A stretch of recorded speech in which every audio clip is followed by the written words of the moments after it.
That was my doing. Oh, was it? That was my doing.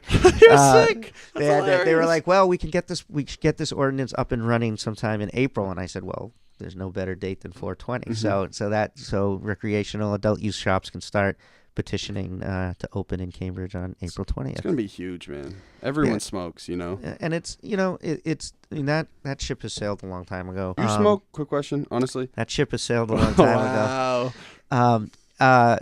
Again, it's legal, man. It is legal, and trust me, when you turn 50, you can't do what you used to do. Well, I don't know, man. I don't bounce back the way I used to. So, hi, I'm Mayor Marc McGovern from Cambridge, and this was my golden hour. No, this is and then that was. Well, what does it matter which way I do it? Water, earth, fire, air. Long ago, the 4 deer nations lived together in harmony. Then, everything changed when the fire deer attacked.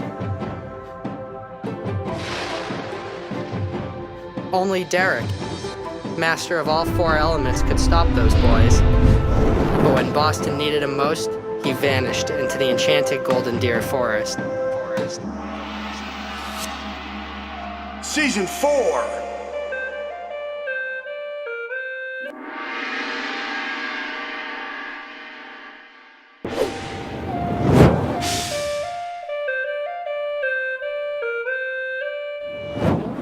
So we're live audio-wise. There will be a couple instances when we're running where I might ask Adam to just go check on the camera just to make sure it's straight. I have this insane paranoia that the camera's going to break down. But Adam's got me. So before we start and I introduce the guests, I'd like to have everyone in the room come up and say, hey, Adam, you first. Look at that. Hey everyone, Adam or Milo, if you know me by that name. Adam's nervous. And we got the guy who made it happen. McGovern. That's right. Can you hear me? My name is Luis. Salute. Hello from the Somerville side of things. Shout out to Cambridge. Oh, you're from Somerville? No, but we're in Somerville. Oh, right okay, now. great. All right. Did I expose that? No, that's fine. We're at Phoenix Down recording. A hidden location. Hidden location. And to my right, we have our first politician on the show, a big neighborhood guy, Mayor McGovern, man. Thanks for having me. My pleasure. Thanks. For everyone watching, can you just give a little synopsis about who you are and what you do, and then we can start to talk about kind of what we want to get into. Sure. So, I am currently the mayor of the city of Cambridge. Let's go! I've been serving on the city council for this is my 6th year. Prior to that, I served 8 years on the Cambridge School Committee. I'm a social worker, and I've worked for over 25 years with children and families that have experienced some form of trauma, whether that's homelessness, substance abuse, DCF care, special needs, what have you. I grew up in Cambridge. I went to the Cambridge Public Schools, graduated from Cambridge English and Latin. I won't tell you what year. I'm going to guess you're a smooth 45. Oh, nice! I'm just turned 50, so I'll take that. I'll take that. Thank you. You know how to happy 50. You know how man. to make your guests. Oh yeah, I'm a schmoozer. You are. You should be a politician. My father is. So. And I have 4 kids, and that's basically basically what I do all the time. I got to be honest with you. I've heard the spiel probably like 100 times because I watched every single one of your interviews before. Well, the history is what it is. You probably get so tired of saying it, right? It's it's funny when I go to speak somewhere. They do the whole bio thing, and and I just, it's like, I don't know if it's my eulogy or an introduction. It sounds depressing. Well, the one thing I didn't pick up on is, did you go to college? I did. So I went to, I started off at UMass Amherst. The zoo. Did about a year there, year and a half, took some time off. I was actually a corporate trainer for the Hard Rock Cafe. Whoa. In their kitchen. So in my early 20s, I opened the Boston restaurant. The one at Faneuil? Well, it was over on in the Back Bay at the time. Great. It moved. So I opened Boston, I opened D.C., Orlando, Atlanta. And I did that for a few years, and then went back to school at UMass Boston, graduated in 94, started working in social work, and then went back to Simmons for my master's in social work. So you've never really left the area? No. Except for that 1 year in Amherst? That's about as far as it's been, yeah. Well, that's a different type of Massachusetts out there. It is. Was it the zoo back then too? Was Yeah. It was always Oh, yeah. wild. Oh yeah.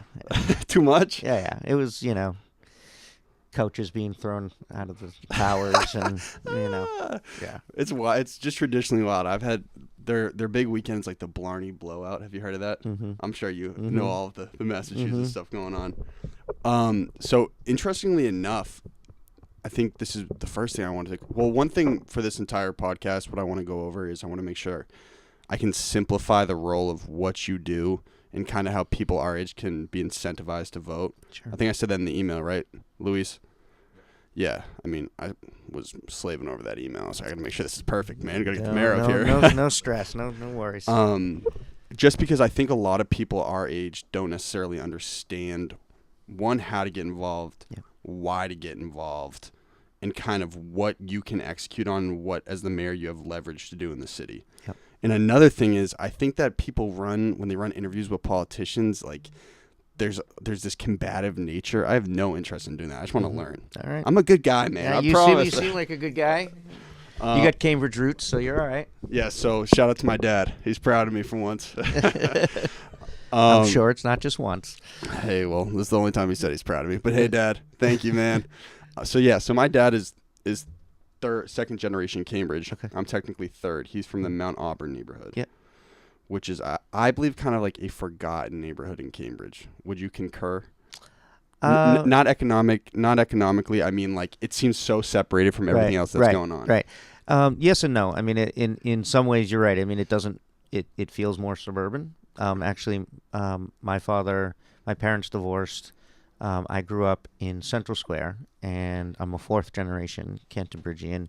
And in fact, we're living in the same house purchased by my great-grandfather 100 years ago. Wow. But my dad moved to Fresh Pond Parkway, so I was kind of central. Yeah. I was on both sides of the tracks growing up, right? And so certainly that, the Mount Auburn area, the Fresh Pond area, parts of most of West Cambridge feel more suburban, than urban in terms of Central Square and East Cambridge, what have you. But I wouldn't say that they're forgotten because, this is one thing in politics, and this is why it's important for young people to get involved and all people to get involved, is that sometimes the people who have the most resources, whether that be financial, academic, time, are the people who have more influence in decision making. For sure. So there was a study that just came out of BU that showed, and they looked at Cambridge, and I forget the exact percentage, but they showed that basically, it was in like the 80% of the people who come to city council meetings and other types of committee meetings are, middle to upper middle class, white, retired people. For sure. So in that sense, they're not forgotten because they're always there. Yeah, but it is a different feel. But they're at least busy. Yeah. Realistically, I'm sure. So it's good to get, it's harder. It's harder. You asked about young people getting involved. I mean, it's tough when, when you're in school or you're working or you're a young family. We just had a meeting last night of the housing committee to talk about this affordable housing overlay, which I know we'll get to. The meeting went from 6 to 9. It was supposed to go from 6 to 8. It went overtime. And if you're a young parent or you're a young person that, has 2 jobs or, has class in the morning, I mean, you're going to come and sit through a 3-hour meeting. Yeah. So the people who tend to do that are people who have the privilege of time. Or people who really care. And so, yeah, and I think the people who do come out do really care, but it's more difficult on some demographics than it is on others. For sure. I think more than anything, it's just the mayor is obviously a coveted position. That's fire. Congrats on securing it. Did you grow up wanting to be mayor? It was definitely in the back of your head, right? Well, my mother worked for Mayor Duhay, who's from the Mount Auburn area. Great. And when was his term? He had a couple, but it was late 70s, 80s, early, or 1980, somewhere in there. But my mother always worked in City Hall and for the school department. So as the youngest of 3, in your DNA. Yeah, I mean, as the youngest of 3, it was either leave me home and have me get beat up by my brothers or drag me to every meeting that she went to. So I spent a lot of time in City Hall and going to meetings and Fate, just, man. It was yeah, fate. yeah. And there's pictures of me at 7 or 8 years old Mhm. in the mayor's office, and now it's my office, so it's pretty cool. Let's go. That's your dreams coming true, man. Yes, it is actually. So, what's very interesting to me is how politicians rise. Like, I love the political hustle.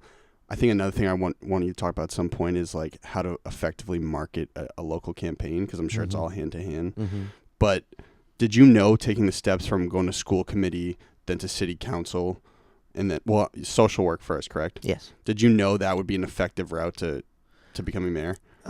Well, wanting to be mayor was always in the back of my mind that it would be great, but it wasn't. When I ran for school committee, it wasn't as a stepping stone to eventually run. I kind of obviously left all options open, but at the time, the Cambridge Public Schools had gone through a major consolidation where they closed a number of schools, they merged a lot of schools. It was a really horrible process. Was that when the was it the Agassiz turned into the Tobin? Agassiz went. Well, Agassiz became Baldwin. Baldwin. Agassiz was fine, but what they did is the Peabody moved out of their building into the Fitzgerald building. The King Open moved and they closed the Harrington. The Longfellow I merged remember with the this, Kennedy. yeah. I mean, it was a huge undertaking, and the process was really a mess. What was the reason for it? Too many kids? So two of the schools, the Fitzgerald and the Harrington, had been quote unquote failing schools in the eyes of the state when looking at MCAS and other things. And so after a certain period of time, if you don't change that trend, the state basically says you either need to close these schools or we're going to take them over. And so Who's that? Who's the state? So the Department of Education. Yeah. Okay. So so we had two schools that we had to really do something with. And And was it so like 600 kids? yeah, probably less than that. Wow. But so then it sort of starts this domino effect where, okay, so we're going to close the Fitzgerald School, which is this beautiful new building. We're not going to leave this building empty. So who's going to take that space? Oh, well, the Peabody School has a high enrollment. They're kind of busting at the seams. Let's move them over to the Fitzgerald building. Families were and probably then pissed though, right? Because they wanted to go to Peabody. Some, and it was it was a very hard process, and it was ugly. I mean, you had people showing up to school committee meetings with signs like "Don't put us with those kids" and this, that. I mean, it was really a mess. Oh, it was ugly. But that prompted me to run. I thought, as a social worker, as someone who had a background in special education, as someone who graduated from the schools, when I was in school, Cambridge Public Schools were a place that people moved to Cambridge because of the schools. People were leaving Cambridge because of the schools at that point. And I said, that's not okay. And I have an experience as a social worker and as someone who works in special ed. So And I always wanted to be involved. Yeah, it's my community. I love Cambridge more than anything. And I thought I had a voice, and so I ran, and things just kind of went from there. So, but you knew that, because my dad... Shout out to my dad. He probably won't even want me to say this, but he had some... Careful now. He's proud of you now. Yeah. Don't blow it. I won't. Dad, I still love you. But he had back in his heyday, he tried to consistently run for office. And there's usually a path where people will start at like local rep level, then maybe they'll try to go for like state senate level. You were aware of that starting out, trying to become mayor, right? Okay. Yeah. I mean, people do it all kinds of different ways. I mean, some people run straight for city council. Some people run for state rep or state senate. I think I think the grind's probably more effective though, right? Because you're meeting people consistently. Yeah, I mean, from a strategic point of view, you build up your name recognition and whatnot. But, there's also sometimes being an incumbent can cut both ways, right? Because it's very easy when you're a first-time candidate to say that you're going to do all kinds of things. You've never taken a serious vote, right? Or any vote. And then you get in there and, not everything, I think a lot of people, whether at any level, I think people in Congress are realizing this now, that it's really different once you get there. And it's not just about what I want to do, because we don't elect kings and queens, right? You have to get the votes to do what you want to do. And so sometimes that means that you get 80 cents on the dollar, right? And it's better to move the needle a little bit than not at all. and so you get in there and you realize, gee, I can't just do everything that I want as easily as I want. I actually have to work with people, compromise with people, build relationships, and then you end up taking votes sometimes that make some people unhappy. So when you're a first-time candidate, you've got no record. It's a popularity contest. But when you're an incumbent, it's certainly easier in a lot of ways to be an incumbent, obviously, because we see incumbents get elected, get reelected more often. But you actually have a record that could cut both ways, right? So, I think name recognition is essential. I mean, especially when voting.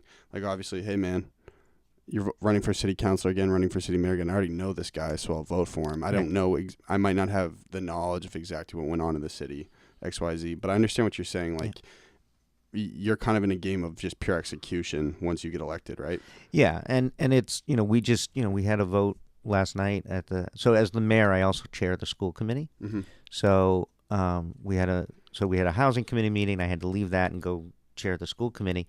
And where are these meetings? These top secret meetings? So they're not secret. They're all publicly published. If anybody from the AG's office is listening, they're all properly noticed. So the city council meets at the Sullivan Chamber, which is the second floor of City Hall, and the sounds spooky, man. School committee meets at the high school. No, it's actually a gorgeous room. It's beautiful. And the school committee meets at the high school. And so you're there just like kissing babies. It's the mayor, man. Yeah, I mean there is a portion of being mayor that's ceremonial, right? You go to ribbon cuttings and you're the face. Does it fade quick though? Like once you're elected, you're like, holy shit, now I got to get stuff done. Yeah, because Obama said that when he was elected president. He said that the glamour after his inauguration quickly faded. Yeah. I mean, we could tell because his hair totally went gray. Right, right.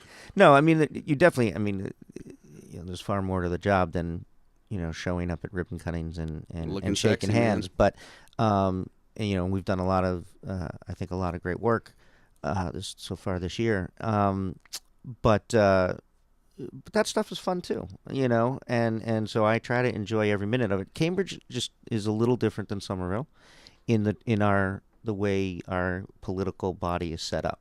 Wait, before you say it, I think I know it. Okay, go for it. Because I studied. Okay, go also, for it. Luis, this water's for you if you'd like one, bro. You got one? Well hydrated? Thank you, bro. You're my guy, man. We're doing it. We're on the one with the mayor, bro. So, what? You have to be elected to city council, right? Are there 9 city councilors? Yes. Once you're elected within that body, then you're elected as mayor. Correct. And then there's also a city manager. Yeah. His name is also Luis or Louis? Louis DiPasquale. DiPasquale. Does he have a family business in Waltham? Because I saw DiPasquale's bakery yesterday. I don't think so. We don't care about Waltham. Somerville and Cambridge. Yeah, he's a Cambridge guy too, so I don't think he goes to Waltham very much. I mean, maybe his kid. I don't know. But. And so you effectively manage all the city council meetings, correct? Correct. You do most of the PR. Yeah. All the PR. Yeah, I mean, each councilor does their own. They have newsletters and other things, but.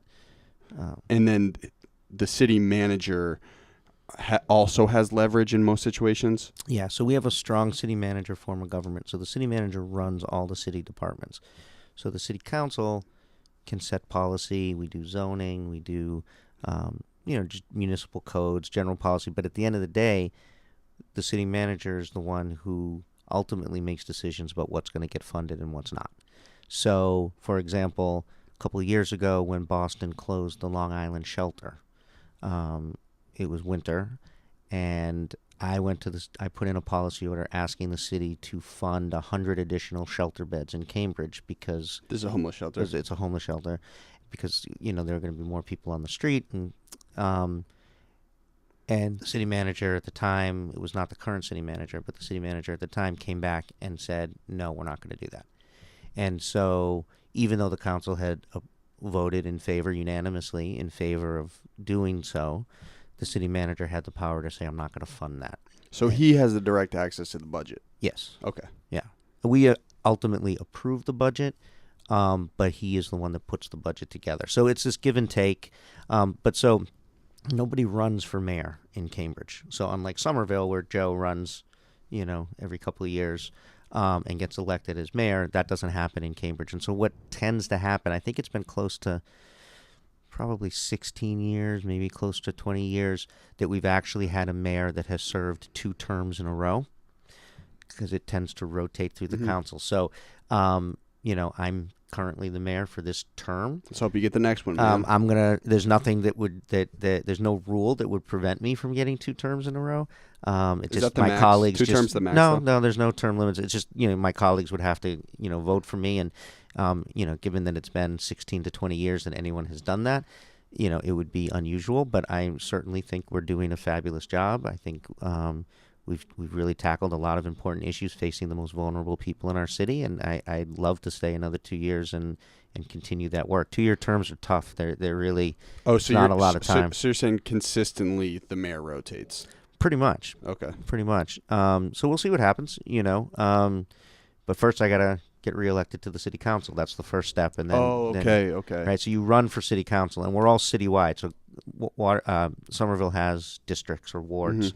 Cambridge, there's no ward. So it's a really funky system because you run against your colleagues because everybody's running citywide. So it's like, you're my boy. I'm just trying to simplify it. It's like, yo, you're my boy, but at the same time, we're pitted against each other, man. Right. So it's weird. You get elected, in November. It takes a few months. You come together in January when people get sworn in. It takes a little time to sort of heal from the election because people are. Sometimes it's pretty intense. I'm sure. Gets nasty. Then you get 6 or 7 months where everybody's kind of on good terms and working together, and then you're running against each other again. So it's good to be competitive like that, don't you think?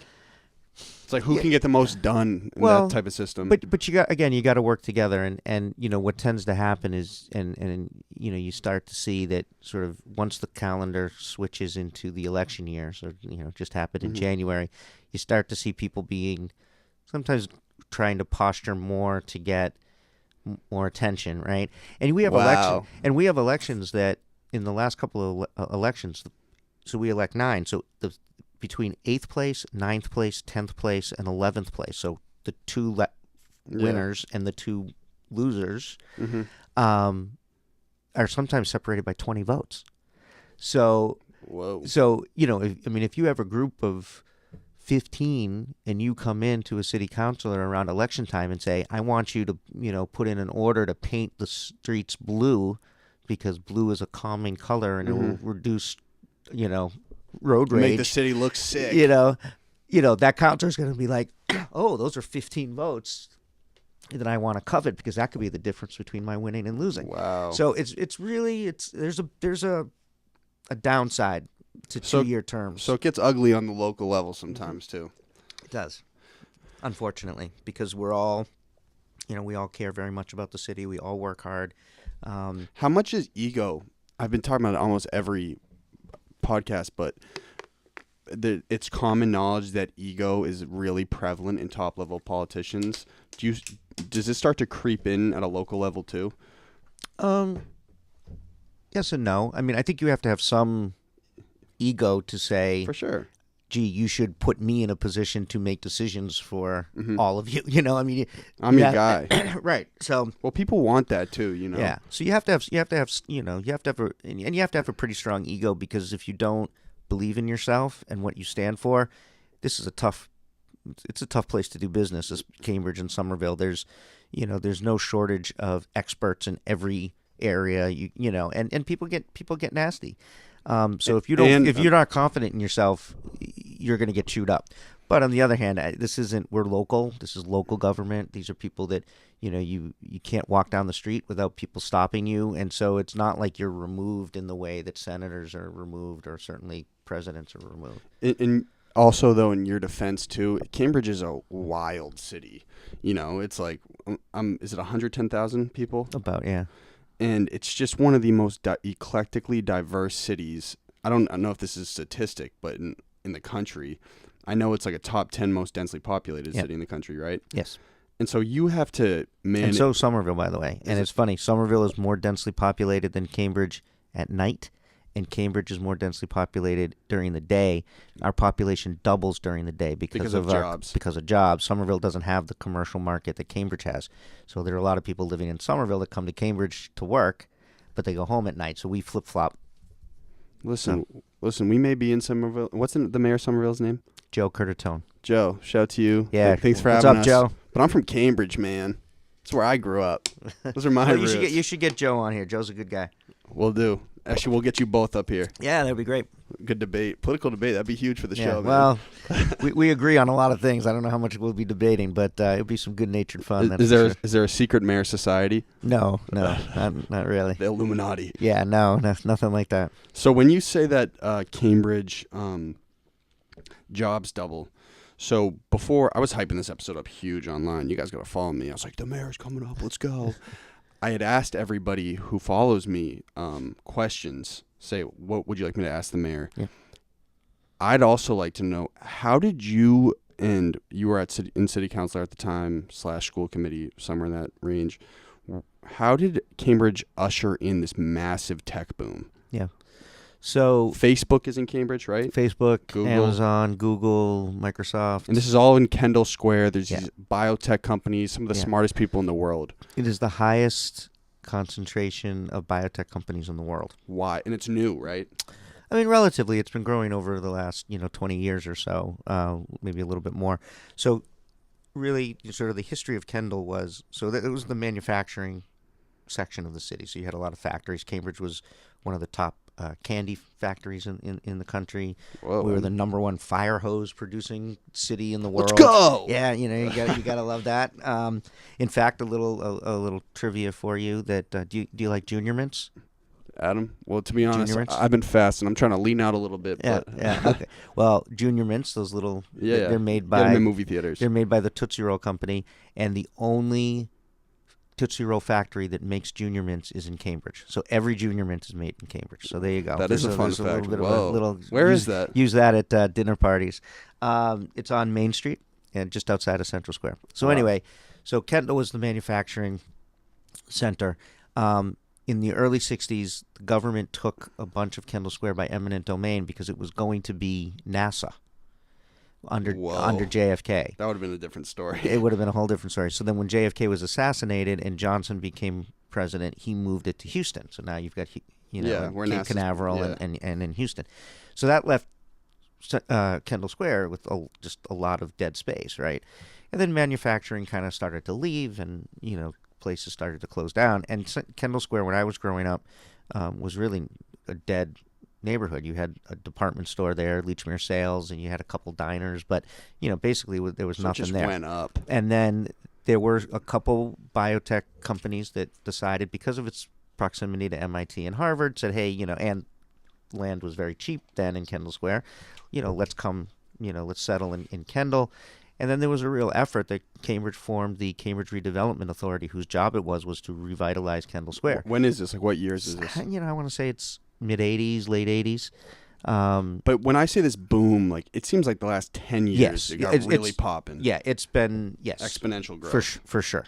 Certainly in the last, 10 to 15 years, it has taken on a whole different, and now it's actually sort of going through a different transformation. You're now starting to see a lot of housing, right? So it was factories, then it was dead space, then it was the commercial, biotech innovation center, and now you're seeing apartment buildings going up. So now it's becoming an actual neighborhood. So it's a really fascinating story. It's like a city. It's like a city center right across the Charles from Boston's most densely populated areas. Yeah. So, but how, as the mayor in local government, like, was that an idea? Like, hey, MIT and Harvard's here. Let's just start getting these popping companies over here, develop some commerce in the city. Yeah, so that's when, when they formed the Cambridge Redevelopment Authority, and I don't know the exact year, and there was a decision made by the city manager at the time and the city council to sort of put resources into this body their job was to attract businesses and companies to Kendall. So what was the first one that came over? I can't remember what the first one was. It might have been the Broad Institute, but I'm not 100% sure. So the fact that Harvard and MIT here, it must have had some sort of influence on Yeah. the right. Yeah, so it's an interesting. I said this the other night when we were talking about. We go every every year we have to go to these rating agencies to determine the city's bond rating, which makes it how easy it is for us to borrow money for different projects, capital projects, and we always have for the last 20 years we've had the top bond rating in the country. We're Let's one of go. 33 cities. Yeah, no, it's important because we're rebuilding. We're building 3 new schools at $500 million, and we're doing it without raising property taxes and without any state assistance. And it's because we can borrow money for such a low interest rate.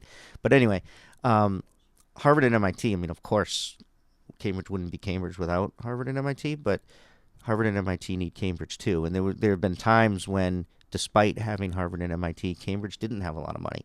So in my time growing up in the 70s. We would lay off hundreds of teachers every year because we weren't sure we were going to have money to bring them back. That's not the case anymore. Cambridge is, very well financed city. But that's really because of Kendall Square. So that's been a main driver of the economic boom in Cambridge have been the biotech companies.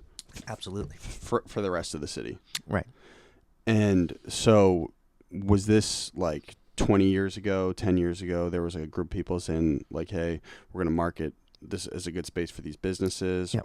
Yeah. And that's what the redevelopment authority was responsible for. So who do you check in with over there consistently? Like in Kendall? Is there a group of people or? Well, there is the Kendall Association, which is sort of like their business association. Mm-hmm. So I'm in contact with them just like I am with the East Cambridge Business Association, the Central Square Business Association, Harvard Square. So that's sort of they have a group that meets regularly to talk about Kendall Square, and so I try to stay in contact with all of our neighborhood and business associations. You got a lot of people to talk to, man. It's there's a lot of meetings with this job. Well, you also you're dealing with so many different types of people, which Yes. is a reflection of Cambridge too. So with the tech boom, is that when the gentrification kind of started to happen in Cambridge? So yes, so because Central Square looks way different than it did when All Asia was around. You remember All Asia? Absolutely. So a number of things happen relatively close together. So Cambridge used to have rent control, and rent control had a profound impact on the entire city. Not only can you elaborate on what that so is? rent control was basically it basically said that there were certain buildings, depending on their size and when they were built, and that the city of Cambridge said rents cannot be any higher than this amount of money, right? And it kept rents low in a lot of for a big part of the city, or about 10 or 15% of the city's apartments. What was the base rent? Oh gosh, it was $1,500. Oh God, no! I mean, back in rent control, you were talking about a 3-bedroom apartment for $500. That'd be fine. What happened to those days, man? Yeah. Well, I mean, so there are a couple things that happened with rent control. One was a lot of the people who were living in rent controlled, there was no means testing, so no one checked anybody's income. So a lot of people, the vast majority of people who were living in rent controlled apartments were not people that really needed to pay that little rent. They were just savvy. You had doctors and lawyers and professors, and so it wasn't really going to the people who really would have, that it was designed for, which was to try and keep sort of a wide range of incomes in the city.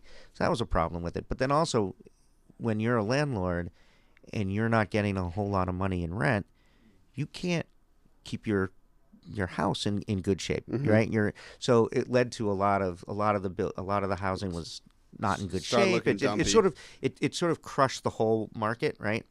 So I mean, if rents for a 2-bedroom was $500 a month for a rent controlled apartment, and you were someone who had a non-rent controlled apartment, you couldn't charge $1,500 because that's way out of scale with the other. So it depressed the whole market. The good side was it kept some rents low. So that ended up Cambridge, Boston, Brookline, and Amherst, I think, were the 4 cities in the state that had rent control. But people got enough signatures to put the question of rent control on the statewide ballot. And on when is this? This was 93-ish. Okay, this is way 94. before you. Yeah. So then statewide rent control was defeated and it was made illegal. So these 4 cities, it passed people wanted to keep it in the 4 cities that had it, but because it was a statewide question, people in Quincy got to vote on it. Right? So landlords started charging crazy for apartments. So now you lost the government control on rents, right? So that caused things to start to rise. Then you had a lot of Cambridge families who had been in Cambridge a long time, who maybe owned a triple decker and it was family on each floor. Developers started to come in and say, well, now that the market is wide open, I'll give you $1 million for your house. And that was a lot of money in 1994, right? So people started to sell their property, and then you saw this huge condo conversion. So what was cheap apartments now started to become expensive condos. So that you lost apartments, the number of apartments went down, condos went up. At the same time, Kendall Square was really booming. So you had more people moving into the city. And Harvard to and work. MIT Right. continuously So it was like generate this. tons of It was money. like this perfect storm. You had the loss of government control on rents. You lost a lot of apartments because they turned into condos, and then you had more and more people wanting to live in Cambridge because they were now working in Cambridge, and you had a supply and demand problem.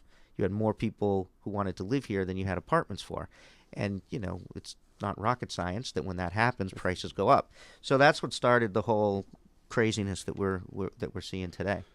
So as a mayor, and I don't want this to sound insensitive to anybody listening or watching, but don't you want to, it's kind of your job, you want the city to have a ton of commerce and a lot of jobs coming through. That's a good side of gentrification, right? Right. It's just the people that are eating it on the other end. It sucks for. Right. And that's, that is the hard part. So how do you navigate that?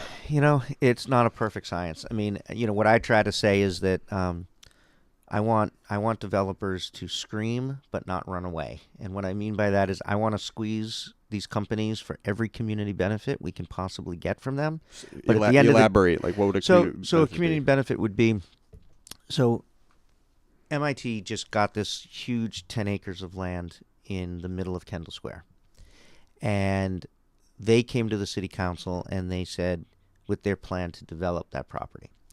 And they needed some zoning relief because the current zoning wouldn't allow heights and density that would make it financially viable for them. Yeah, that zoning shit is confusing. Yeah. It's tough. So they came to the city council and they said, look, we want to be able to build, a 300-foot building over here, or a 500-foot building over there. And they needed our permission to do that. And that led to a conversation about, okay, well, you want us to give you a privilege of building higher and taller, and it's going to make you a whole lot of money. What are you going to do for the community? And we were able to negotiate a $250 million benefit package to the city. Let's go, Mayor. They're going to build a. Let's go, Luis. Come on. New. This was before I was vice mayor at the time. But this was what the council was working on. So they're going to build a community center that's going to be open to the community of Cambridge. Where is that? In Kendall? It's going to be in Kendall Square. They're building a job connector that's specifically going to target young people who are living in our housing developments to be able to enter the innovation and biotech space. So they're going to be training kids. They are going to be providing affordable housing. It's a $250 million package. So by that, whose money is the $250? So that's MIT. That's what they're going to. So that's what it's going to cost. That's what it's going to cost them to do. It's probably going to end up costing them more, but to do the things that we demanded of them in order for them to get what they want. So that's you saying you're maxing out the community benefits. So that's what I want. Again, I wanted them to scream, which they did. $250 million, even for MIT, is not cheap. But at the end of the day, I'm glad that they're building in Kendall Square and they're not building somewhere else, because if they went to Somerville or Watertown or Waltham, we wouldn't be able to get the benefits that are really going to help the community. So it's this negotiation. It's this give and take. So I am thrilled that Kendall Square is what it is today versus what it was when I was a kid. And that's because it gives the city a lot of financial resources to do things that really help the most vulnerable people. One of the first things we did was open a warming center for the homeless. Where? It's in Central Square. There's a lot of homeless people who won't go to a shelter because of safety concerns or you sometimes if you're a couple, Where in Central is it? it's in the basement of the senior center, and it's open every night. So are all throughout those the people winter. that are on the corner there? I mean, we're all familiar with Yeah. the crazy corner of just. Hey, careful, that's my corner. yeah. I live a block away. You're crazy. Well, sometimes. That corner is turbulent with a lot of people homeless. Yeah. I'm assuming there's a lot of drug activity in the area. Yeah. I'm sorry to totally segue into another topic, but I also read in the Herald yesterday that also Alewife has gotten Alewife, a couple other stations have gotten over 150 complaints homeless wise. Alewife has always been nuts. So is Central. Yeah. How do you dumb down on that? Well, so we have when people think about Cambridge, look at our conversation today. We're talking about BioTech. We're talking about Harvard. We're talking about MIT. How am I doing, by the way? Okay. You're doing great. We're talking. I'm very proud of you, as is your dad, I'm sure. And you're talking about high housing prices. What people don't know is that Cambridge has a higher poverty rate than the state average. Cambridge has upwards of 500 homeless people on our streets every night. Death by overdose has doubled. Opioid death? Yeah. So that's probably directly correlated with the homeless population? I'm assuming. Sometimes, but not always. And then about 50% of our kids in our public schools live in public housing. So there's another story of Cambridge. Cambridge is really a tale of two cities, right? You have a lot of prosperity. Mm-hmm. You have a lot of people making a lot of money. And then, you have 20% of our kids go to bed hungry at night. The ugly side. No, it's not ugly. It's challenging, but but they're connected in the sense of we're able to initiate programs to help those more underserved populations because we have money that comes from Kendall Square, right? So it connects. So anyway, there's a lot of homeless folks in Cambridge. The way you solve homelessness is you provide housing for people.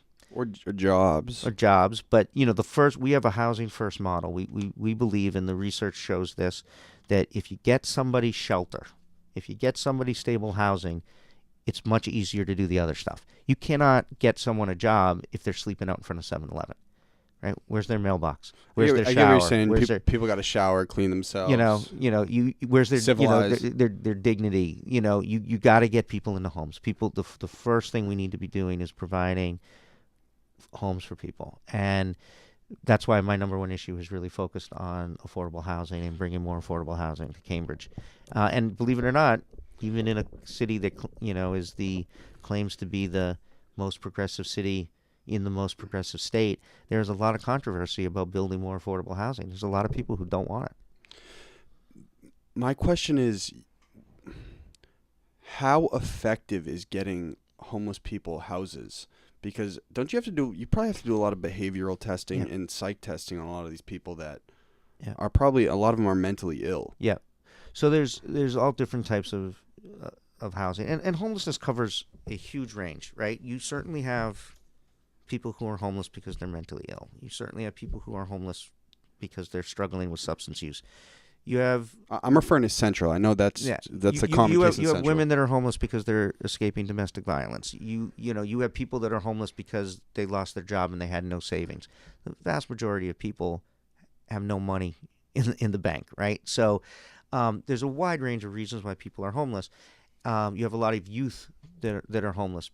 We see a lot of kids, young people who age out of the foster care system, and the state just says, "See you later, good luck." And, they have no family support. You have a lot of young people who have been kicked out of their homes because of their sexual orientation. That's actually young people between the ages of 18 and 24 is the highest growing population of homeless people. So people are homeless for a lot of different reasons. So some, if you're someone who lost their apartment because you got evicted because you couldn't pay your rent, but you're basically, you have it sort of put together, Mm-hmm. and maybe you're working, but you're not making enough money. You can help that person, by paying, we have a program that will pay your first month in security to help get you into an apartment. So that's one thing. And then obviously the people who are struggling with mental illness and substance abuse, that's a more challenging population. But then you try to create, what we call supportive housing, where people can move into a place where there are some services available to them to help them. Are those projects or? No, not necessarily. And this is where we don't have enough. This is what we don't have enough of, in my opinion. We don't have enough of that transitional housing. So how do you go? You know, you're not going to take somebody who is sleeping outside in front of 7-Eleven, struggling with substance abuse, and say, okay, now we're going to put you in one of these really expensive apartments in We're gonna Kendall give Square. you a month rent, and now you got to go make $1,500 a month. Right. That's not So feasible. we need to build this transitional house. Look, this is we're going to get you off the street. We're going to get you a place to live. We're going to have services there for you. We're going to help you, overcome your addiction or your whatever that is to alcohol or something else. We're going to do some job training for you. So you need to provide for some people. It's just supply them with some money and they can get a place to live. For others, it's you really need a wraparound program that we don't have enough of, and that's something I want to pursue. Is there a turnover on that though? Has that been effective? Yeah. In other places? Yes. And some people would say if someone's crazy, they'll always be crazy. I mean, I use that term very loosely, but you understand what I'm saying? Yeah. But they still need a place to live. For sure. Right. And the thing that is sad about this and at times frustrating is so Cambridge has had about 500 homeless people on their streets every year for the last several years. It's not the same 500 people. We've helped a lot of those people get into housing. But then there's another wave of people that come in. It's just Massachusetts has had the highest percentage growth in homelessness in the country last year. Is that directly related to the opioid epidemic, do you think? I think it's partly the opioid epidemic. I think it's partly the high cost of housing here. You know what's really crazy is Melnia Cass and Mass Ave. Yeah. That's like another area I would say is comparable to the Central Square corner. Yeah. Would you concur? Yeah, I mean it's a bigger scale in For Boston, sure. but we have to really consider what substance abuse and addiction. It is a medical issue. It's not. We cannot criminalize it in this country, and we too often do, or we take the opinion of, oh well, they're doing it to themselves, they deserve it. The majority of people that get hooked on heroin through prescription medication. Yeah, that was shout out Dr. Sigmund. So they start off as somebody who is, a well-functioning, employed, and they person. get a surgery, they pop an oxy, and then he said there's a six day. Yeah, if you take it for 6 days, there's a 6% of the population will never be the same. Right. Wow. Right. So so we have an issue with our in our medical field with overprescribing. We have an issue with our pharmaceutical companies that push these medications. The state and Cambridge has signed on to a lawsuit to pharmaceutical companies that have misled doctors and others about the impacts of pain medication. So it's a huge problem that has a lot of different touch points. But the thing that we can do this little. We'll do this in this room. There's only 4 of us. But how many of us have ever asked, and you in the audience do this at home, how many of you have ever asked, I know I'm looking at it here, but I'm over here. How many of you have ever asked a child what they want to be when they grow up? Raise your hand. Every hand should be up. No? You don't talk to kids? We don't have kids, man. Okay, but you have your nephews or whatever. Anybody who's ever asked a young person what they want to be when they grow up, or put it this way, if an adult has ever asked you when you were a kid what you wanted to be when you grow up, right? Just like your teacher said, "Hey, Mark, that's right. You want to be the mayor, man?" Well, he's like, "Yeah." How many of those kids ever said they wanted to be homeless? None. Some people, right? Some kids are born into it. Some kids are, but nobody wants to be in it. And so when we walk past 7-Eleven and we see that person sitting out in front of 7-Eleven who might be dirty, who might be rough around the edges, who might be intoxicated, that was a 10-year-old once who wanted to play second base for the Red Sox, or the same way I did, or wanted to be a musician or an artist or a lawyer or a doctor, and something went wrong for them. And now they're sitting in front of 7-Eleven. And we don't think about people that way. We think, oh, he deserves it. He doesn't want to work. He's lazy. Oh, he did it to himself. We got to change that. We have to change that way of thinking. One thing, though, is a lot of people believe there's choice involved. I think you don't have choice what you're born into, but you have choice of how you maneuver in your circumstance. So some people would say, okay, you're addicted to opioids. That was a choice at a certain point. I'm just playing devil's advocate. Yeah, You yeah. understand? I think it was a choice to take the opioids in the first place. I don't think it's a choice to be addicted. Now, of course, we've had this issue. We have gone out to some of the homeless folks in Cambridge, and we sort of triage them. We have a group that goes out every Wednesday, so we try to the people who are most at risk, people who maybe have health problems or are older and really struggling the most. We really try to get them off the street first if we can. And some of them say, you know what, I've been doing this 40 years. I'm fine.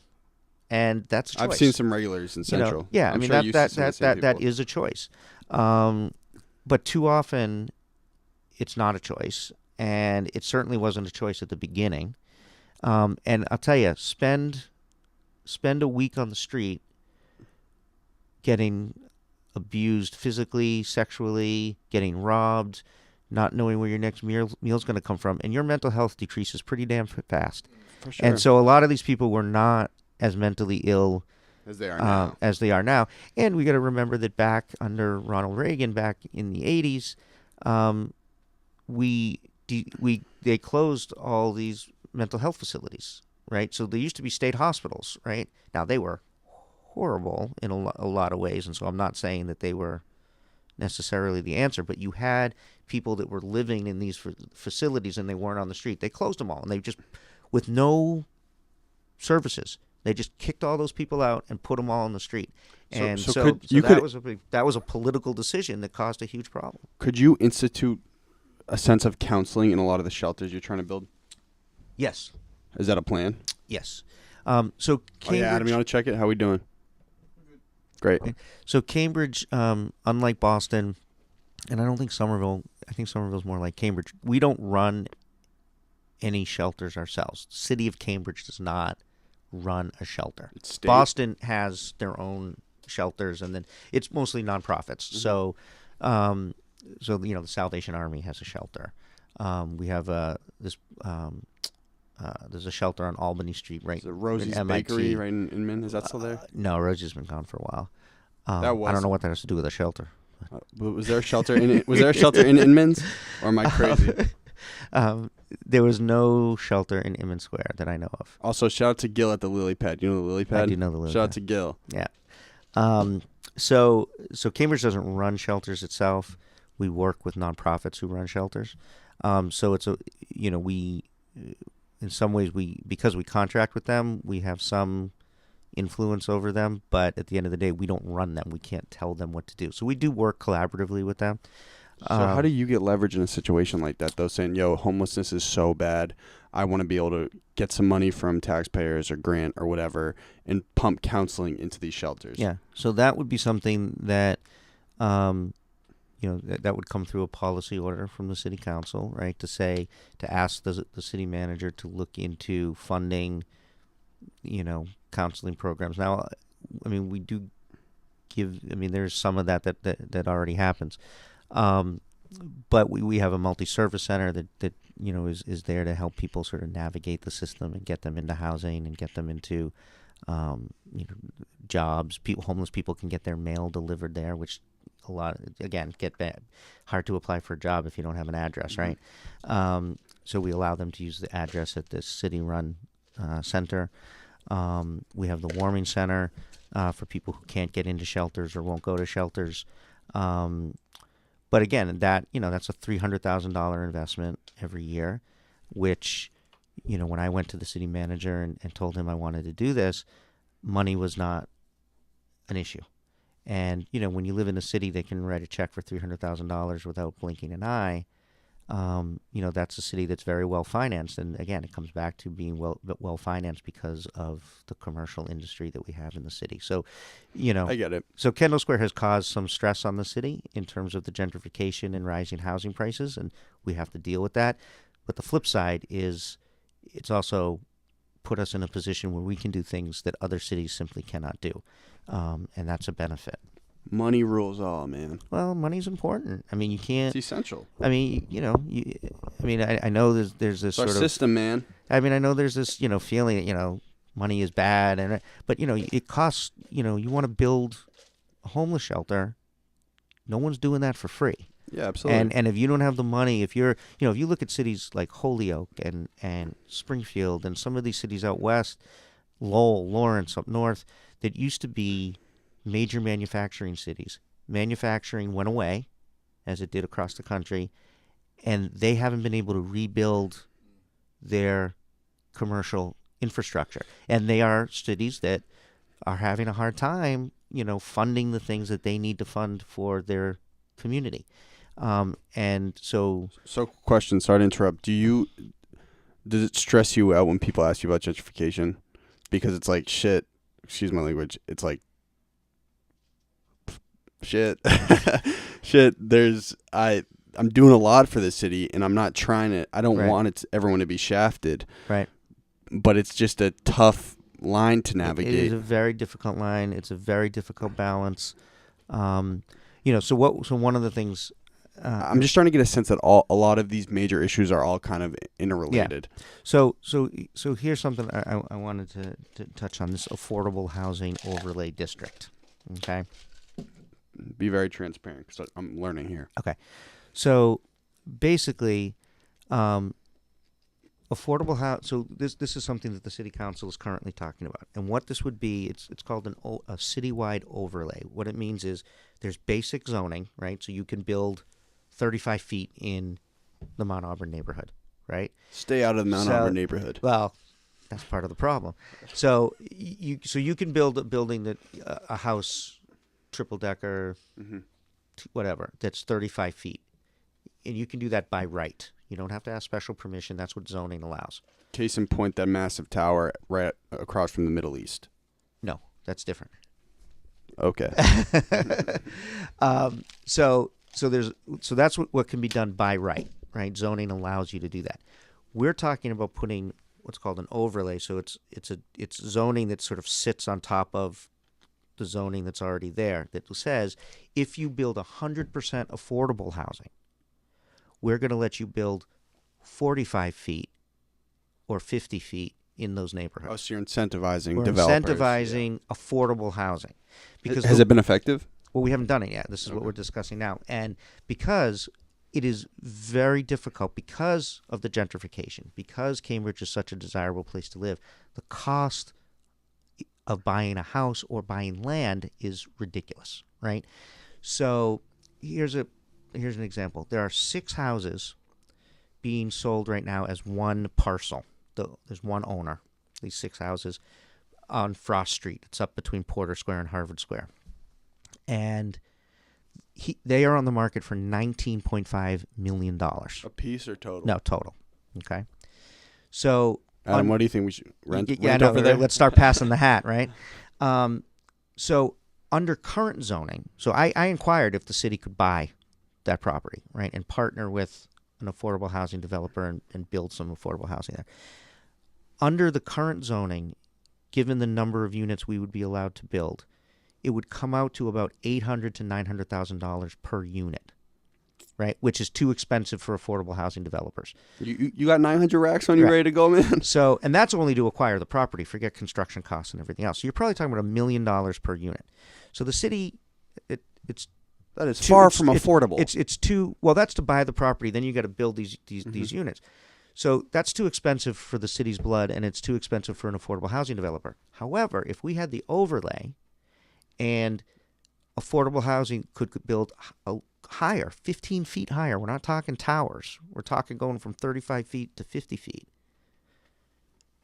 That the price per unit would come down closer to about $600,000.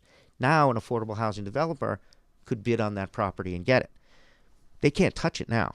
So we need to make it more financially possible for affordable housing developers to be able to buy property in Cambridge so that they can build more affordable housing. And this has become it's been very controversial. And, West Cambridge, for example, they have about 4,400 and something units of housing in West Cambridge. Are those 3 towers you're talking about? No, that's not considered West Cambridge. So it's funny because that is west on a map, right? It is west, but it's really more considered north. And, okay. But I'm talking Huron Ave. Yeah. Observatory Hill, Mount Auburn Street, Fresh Brattle Pond Street, area. Fresh Pond Parkway, Lexington Ave, those streets.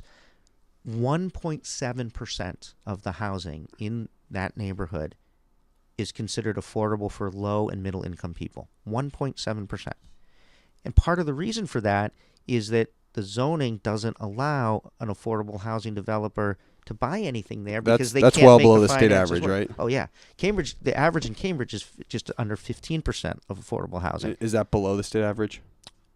It's hard to say. I don't know what the state average is, but I mean, obviously, it depends on what For the communities city, you're talking for a about. city. It's a pretty decent percentage. It should be higher. I'd like to see us get close, to 20-25%. For reference, my dad, I believe, he built his house in the Mount Auburn neighborhood for probably $10,000 to $50,000. It's an A-frame house. It's one of, I believe, 700 single-family homes in Cambridge, right? Something like that. So wild. The house is now probably valued over $1 million. Oh, easily. Isn't that wild? You can't buy a fixer-upper in Cambridge for under $1 million. It's nuts. And he lives right above Cochran Park, Mm-hmm. which is also not deemed as like one of the highest rent areas in Cambridge. Mm-hmm. So it's just wild how much the real estate value has boomed. Yeah. And so, so the overlay is essentially in its simplest form, is a way to make it more financially viable for affordable housing to be built in the city. And we are doing it citywide because I believe anyway that This guy runs the studio. Hey, John, we did it. How you doing, John? I believe that every neighborhood would benefit from having being inclusive and having a diverse population in it. And we haven't built a wall around certain neighborhoods, but zoning, in some ways, we've built an invisible wall. We have created neighborhoods that it's impossible to build for low-income people to live in, and that's not right. But it's in pockets in the city, though. It's in pockets. If you look at a map, Cochran Park is like 3 blocks from this beautiful neighborhood that's Right. right in between Mount Auburn and Huron Ave. You know that little neighborhood? Yeah. So if you look at a map, and we did map this out, and you look at where affordable housing is in Cambridge, there's a giant hole in the middle. There's almost none in Mid-Cambridge. There's almost none in the Agassiz neighborhood, and there's almost none in West Cambridge. Those neighborhoods are completely off limits to. And when I say low-income people, I'm talking a single person. To qualify for these apartments as a single person, you have to make around $50,000 a year. So I'm not talking about people Broke. I'm not talking about people who are, I'm not talking about someone who's homeless in front of Yeah, 7-Eleven. you're talking about someone my age who just got an okay job out of college. $50,000 a year is considered low income in Cambridge because it's so expensive to live here. So, we're talking about working people. We're talking about teachers. We're talking about firefighters. I mean, when I grew up in Cambridge, and probably when you were there, teachers could live in Cambridge. Firefighters could live in Cambridge. Police officers could live in Cambridge. Construction workers could live in Cambridge. Those are gone. It's untouchable, right? The only people who are teachers who are still living in Cambridge are because they're a second generation, third generation, and they've owned their house for a long time and they haven't sold it. If you're a teacher now and you want to buy a house in Cambridge, forget it. You cannot touch it. Well, for reference, my uncle was a Cambridge police officer. He had to drive all the way from Plymouth. This is like maybe 10, 15 years ago. He had to drive from Plymouth every day and then sleep on a cot in my dad's basement because he couldn't afford to live there. Right. And he was servicing the community. And that's a huge loss. I mean, because I want our police officers to be able to live in Cambridge because they know the community better. They're better. They walk in. Feel like they want to protect and serve. They go to the grocery store and they connect with people. I want teachers to live here, and right now that is almost impossible. And so if we don't build more affordable housing for low and moderate income people, have home ownership opportunities as well as rental housing, then we're losing a very important demographic to our city. But there's a lot of resistance to this because there's a lot of people in Cambridge that say, I support affordable housing, but, and fill in whatever you want after the but. I support affordable housing, but the building's going to, literally an email from someone who said, this is going to put a shadow on my tomato plants. I don't want it built. So you're prioritizing. Beat the shit out of them. No. I mean, people are entitled to their opinion, but I mean, I will push back and say you are prioritizing your tomato plants over someone having an affordable place to live. So anything you put after that but means that affordable housing isn't your top priority. We need to be bold, and we need to take this step, and it needs to be every neighborhood in Cambridge that does something about it. So I'm going to ask you a logistical question. Is everyone doing okay? Yeah, I'm good. Everyone great. How So I get the ideas. I understand, okay, this is what needs to happen. I agree with you on like a lot of this shit. Like, this is dope. But how do you as the mayor actually go and get this type of shit done? Right. So the community development department, they're the department that does the zoning, and they do a whole bunch of things, but zoning sort of falls under their purview. So the city council many years ago said, we want the community development department to look into an affordable housing overlay. What would that mean? What would it look like? Give us a proposal, and then let us sort of debate it and figure out sort of what, bring it to the community and sort of figure out what will work and what won't. So it took them a while to do that, but they finally did, and that's what we're talking about now. So eventually, so we had this meeting last night, and I only could stay for a little bit of it, but we're going to have a series of meetings where we're going to start to now, they put a proposal out. Here's what we think could work. And now people are saying, there were well over 100 people at the meeting last night who said, well, I like this part of it, I don't like that part of it. Why are you only going to 45 feet? Go to 80 feet. But you just gotta cut other through people that, said, right? Other people said, why are you going to 45 feet? Go to 40 feet. And so you kind of debate this out in the community, and eventually the city council is going to have to vote, and we're going to have to make a decision. So the 9 representatives of the city council, you put a bill out saying, hey, listen, I want to start building these affordable houses, right? Great. You guys vote on it. Hopefully you say yes for your agenda. Right? It then passes. Yep. Where does the money come from to fund these sorts of projects? Right. So now it's sort of, and this is the other thing, is all we're doing with this overlay is making it possible for affordable housing developers to just get in the game. It doesn't guarantee anything. Those units I was talking about at 19.5 million, an affordable housing developer, if the overlay was there, might make a bid on that, but a private developer might come in and outbid them, and the property gets sold, and they become luxury units, right? So it doesn't guarantee, but it makes it possible. And right now it's impossible. How do you get that done over 2 years, though? Well, I mean, that's part of the hard part of having 2-year terms. Do you sleep, man? I don't. I don't. And why? What's your sleep schedule looking like? 4 or 5 hours? I mean, I probably go to sleep probably around 2:30 in the morning, and get up at 8. You're sick. Get some and, help. And with I have 8-year-old twins, and thank God my wife is like. Shout out to Miss McGovern. Yeah, she. And my kids. I mean, it's the last 2 weeks, I have been home to put my 8-year-old twins to bed once. Which is fine. Do you feel it's okay? a sacrifice we make. No one forces me to do this job. I love this job. I work really hard to get reelected so I can keep doing this job. But we do have personal lives too, and if we didn't have, you hear politicians all the time say, my family support, and people kind of think it's just, it is very hard on right? my wife and my kids that I get to do this, and I'm grateful that they let me do it. Do you feel like you're getting like 4.5, 5.5 hours of sleep? Do you think you would be more precise and productive if you got like a solid 7-8 hours? No. Come on. No. You're a human, man. That's what soda's for, and chocolate and How energy about drinks. The space juice coffees. I don't like coffee. I've never had even like mocha ice cream. Like I've just never had a taste for it. You've never had coffee, or you just don't like it? I mean, I have tasted coffee before, and to find out that I don't like it. But maybe if I try one of these coffee drinks that aren't really a coffee drink. But I'm not sure I need to. I'm not sure I need to add another caffeine to my another source of caffeine to my diet. Caffeine's godsend. Yeah. Well. Right. Yeah. Oh, but Dunkin's. Hey, listen. Starbucks, cut that check, cousin. So, this is actually a good segue because I go to Starbucks unidentified location because it's where I do most of my editing, so I don't want anybody to know about it. But the manager over there, shout out to Chris, said, dude, ask the mayor why there's only one drive-through in all of Cambridge, and it's the Dunkin's in Fresh Pond. Is there some sort of rule? Because they want to make that a drive-through, that one right on Memorial Drive. No, I don't think. No, I can't think of any specific rule. There is really only 1 or 2 drive-thrus in the whole city. Yeah, is that McDonald's across from Central? Across the Middle East, excuse me. Not a drive-through. There is Burger King on Concord Ave Oh. towards Belmont. That's a drive-through. Oh, There's that's the Cambridge there? Yeah, that's Cambridge. There's a Dunkin' Donuts on Fresh Pond Parkway, Alewife Parkway. That's a drive-through. Yeah, There's no legislation? No, I don't know. I think I'm going to concentrate on public housing for people rather than spend a lot of time on getting more drive-throughs in Cambridge.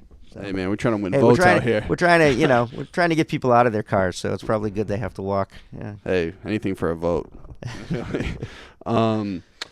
There's what do you think? So we've talked a lot about issues that affect like 40 to 50-year-olds. How about people our age? I'm 23 years old. Yep. What should we actually care about? Yeah. And like, why would you personally incentivize like one of us who, if we lived in Cambridge, to go vote for you on passing an issue for us? Well, one of the highest growing populations in Cambridge is that sort of 25 to 30 group. The decisions that we make in city council impact who gets to live in our city, and so you're going to need affordable housing at some point, right? I mean, hopefully, you'll. This is for like people graduating from Harvard graduate schools too. Should be listening. Right. So graduate students, people who are entering the workforce, you're going to need an affordable place to live, and so there'll be an election coming up, and there'll be some people, some councilors who aren't going to vote for an overlay to expand affordable housing, and there'll be some of us not only voting for it but are leading, and you'll have a decision to make, and that may not directly affect you if you're 22 or 23 and you're still living with your parents, but it's going to affect you when you're 25, 26 and you're out on your own and you want to live in Cambridge and you can't. So rent. So rent, right? I launched a. This will be interesting to you. The Mayor's Commission Arts Task Force to look at how do we support artists in our city. This is big. I got a lot of questions on this, Mayor. Give me your sales pitch, man. Yeah. No. So Cambridge used to be, and in some ways still is, but certainly not the way it used to be, a mecca for the arts, and that has changed as Middle East. The Middle East is to the, but eventually the Saders are going to want to retire, and something's going to happen to that property, right? Shout out Sonia. The EMF building, which I don't know if you looked into this, but this was a big issue. So the EMF building was on Brookline Street. It was a low rent rehearsal space. So you had some folks that were producing there. You had bands that would rehearse there. And that building, the owner of that building is this elderly guy who lives, I think, in Ohio. And he sold that building to a private developer, right, which was his right to do. He got the highest, he took the highest bid. Businessman. And that developer evicted everybody. Is that brick building you're talking about? Yeah. So that developer... So like one block up from the Middle East. Pretty much, yeah, a couple blocks. So that developer evicted everybody because he's not going to run... He just spent $4 million, $5 million to buy the building. He's going to spend condos, right? He's going to spend another couple $1 million to renovate it. He's not going to run low rent artist space. So all those people got kicked out. It's probably going to be some kind of commercial, office space or something. So that was a huge issue in the city. I tried to have the city look into buying the space back from this gentleman. City didn't want to do that. I then said, okay, well, what if we can enter into a lease agreement where we'll lease it from him for 20 years. We'll pay him, whatever he wants for rent, but we'll keep it. So you can't in that situation say, yo, this is going to totally damage the younger arts community. You can't really say no, right? I mean, I know I know people, get frustrated when you say this, and I'm not saying that it's right or, there is a private real estate market. You cannot stop somebody who has private property. People have private property rights. You cannot stop someone who has private property from selling their property to whoever they want. Can't stop the capitalists, man. So people are saying, well, he should just do it because it's the right thing to do. I would love that. But he's not a philanthropist, he's a businessman. And so asking him to invest $6 million and lose that money, he's not going to do that, right? Could you tax him though?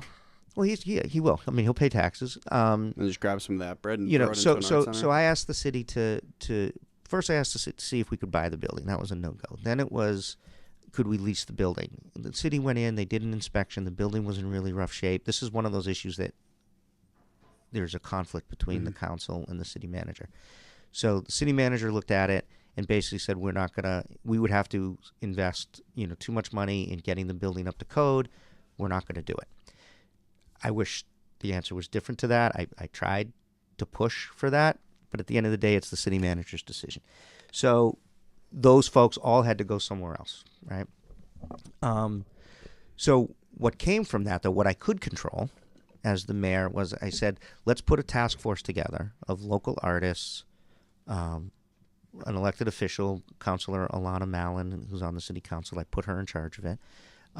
Has some city people on it, some real estate people on it, artists on it, some folks from the universities. Let's bring all the stakeholders together to talk about how we can do a better job to support the arts and artists in the city. And some things have come from that already. There used to be a $40 fee for street performers to get a permit. We eliminated that. It's all free now. But what if the music's trash? Well, hey, you know what? It's art, right? We had a fine line. We had a. I get a lot of DMs, man. Trust me. There was an ordinance that 1% of construction projects done by the city were supposed to go to the arts. That wasn't really followed. We reinvigorated that. So, for example, we're building a new school building that's going to cost $250 million. 1% of that $250 million will be specifically dedicated to the arts in Cambridge. So how much is that? 2.5 mil? Yeah, something like that. I don't know. I'm Quick not going to do the math little right 2.5 mil. Whatever. But so that came that came out of that task force. So that's something I think young people and certainly people who are listening to you, we're trying, right? But it's an uphill battle. I mean, Cambridge is a very desirable place to live. Prices are insane, and we can't always do everything that we want to do. I think more than anything, what's important is that local government is just totally transparent. I think given the election, the presidential election, people are my age starting to care more because it was such a polarizing election. Yep. I think people can cut through bullshit much easier now. I mean, you're being totally transparent, which I appreciate. I just think that's just a vital. Because people are like, okay, this is what's going to happen. This is kind of how it has to happen. Great. Right. And, there is, speaking as an elected official, there is a risk, right? Being transparent? Yeah, because I'm very straightforward. I tell people what I think. I give them, when we met with the artists from the EMF building who were really upset about being evicted. I think I saw that video. It was a long video, right? Yeah. So you had some city councilors that show up at rallies and they give these impassioned speeches, right?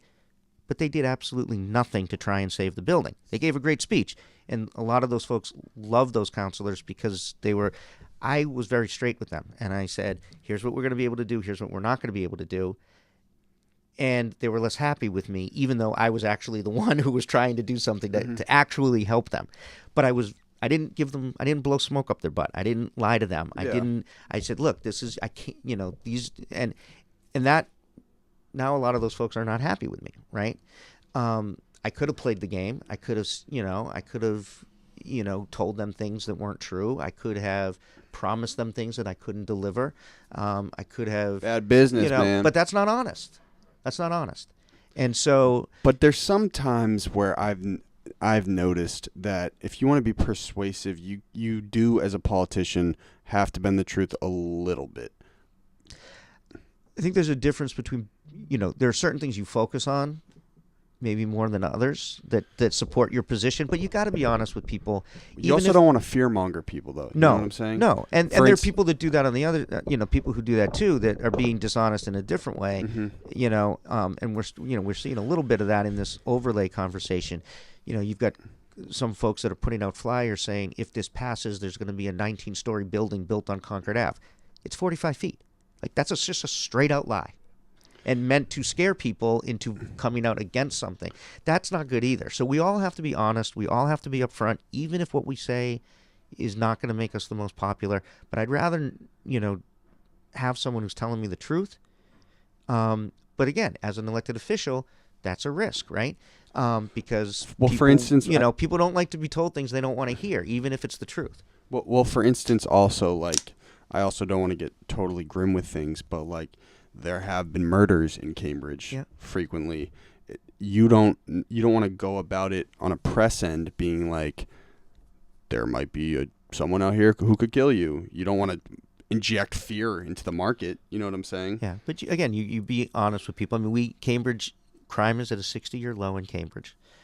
We have had a couple murders in our city. We average 1 or 2 a year. I mean, mostly gun deaths, correct? Usually. I mean, there's been an uptick in gun activity, not necessarily leading to injury or death. So there's certainly guns on our streets that we have to do something about. But at the end of the day, for a city of 110 to 15,000 people, all living on top of each other. I get it. It's a very safe city, and we do a good job. But again, one death is too many, right? So so I'm saying, like, we what do you always tell the have to do parents? more. Like, yeah, there was a gentleman who was killed up at Danny Park. 60-year-old dude, man, just someone out of nowhere attacked the shit out of Well, this guy. we don't. It's interesting. They have very little leads. He was a big dude. He was 6'6". He was a big and dude. he was hit with something on the top of his head. Blunt force in the back, yeah. How a 6'6" guy gets hit on the top of. I mean, it's a very tough case. And Danny Park is in an okay area. It's a normal park. Yeah, I mean, there's very little criminal activity. What do you think unless you underage drinking? If you consider that a illegal activity, there's plenty of that. But no, you got to stop blocking my boys up. Yes, all right. But we had a community meeting and people about this murder, and somebody said, What do you think when you get a call like that? Like, someone was just killed in your city. Like, what is that like? Yeah, no, it's horrible. I mean, do you feel an obligation? You're like, shit. Yeah, no, it's horrible, and you want to find out why. You want to make sure that, whoever committed the crime is apprehended and caught. You certainly feel terrible for, the victim's family. I know, but do you feel an obligation? Like, damn, like that. This is my city. This is going on in my city. Yeah. Yeah, I mean, I take this job very personally. It keeps you up at night? Yeah, it does. Our police department is going to start a cold case unit. I read that. Yeah, so because we have a number of cases that are unsolved, that we have to focus on. But yeah, no, anything that happens. I mean, we have people hit, bicyclists, right? A lot of young people. You want to talk about issues that young people care about. You're not catching me on a bike, Mayor. A lot of young people, there's an uptick in car ownership in Cambridge has been declining every year for 10 years. Bike ridership is going up. So how do we new lanes? I've seen the new lanes. New safe bike infrastructure. That's another issue I've been leading on. We just passed a first of its kind in the country ordinance that requires the city, when they're doing a major street renovation, to put in a separated bike lane. We're trying to create a network where people can bike safely from one end of the city to the other without fear of getting hit by a car. There's those that's terrible. I mean, someone goes out, they're on their way home from work. They're going out, to take a ride, and they don't come home. I mean, how can you not be moved by that and impacted by that? It's tough, though. I mean, you have the responsibility of 110,000 people. So it's like, humans are imperfect. There's gonna be fuck ups along the way. Excuse my language again. Don't know how to replace the vocabulary That's okay. very well. That's all right. Listen, I'm going in here because I just want to make sure I hit on everything that everyone asked me for. If you guys are tight on time, just let me know. I get time. I love talking about our city. But I do, just while you're looking at that, for younger voters out there, the decisions, I know that we all focus on the presidential races, and obviously extremely important, and we need to turn out in 2020. Who are you endorsing? I have not made a decision yet. Obviously, I have a very close relationship with Elizabeth Warren. I was going to say Warren. We ex-Harvard professor. Yeah. We've known each other. I'm obviously very impressed with her and her positions, and I think she would be great. Maybe she'll say, "Hey, come on my cabinet, man." Well, Yeah, come on, Mayor. I'm happy staying local at this point. Yeah, right. But But whoever gets the nomination, Democratic nomination, I really hope people line up behind that person. Primaries are ugly; they're family fights, right? And there's a purpose for them. I mean, if you look at how Bernie Sanders has pushed the agenda left, that is fantastic. But at the end of the day, whoever gets that nomination, we all have to line up behind, whether it's our person or not, because he who shall not be named cannot Voldemort. get a He's calling him second term. Voldemort. I've said that I refuse to call him President Trump until he starts behaving like one, and I'm still waiting. You're pissed. So there have been a lot of presidents that I have disagreed with. Right? I didn't agree with everything Obama did. We had different feelings. I had different positions than him on education. Obama's just a cool dude, though. That's why kids our age can But relate to no him, one's going to agree with anybody 100% of the time.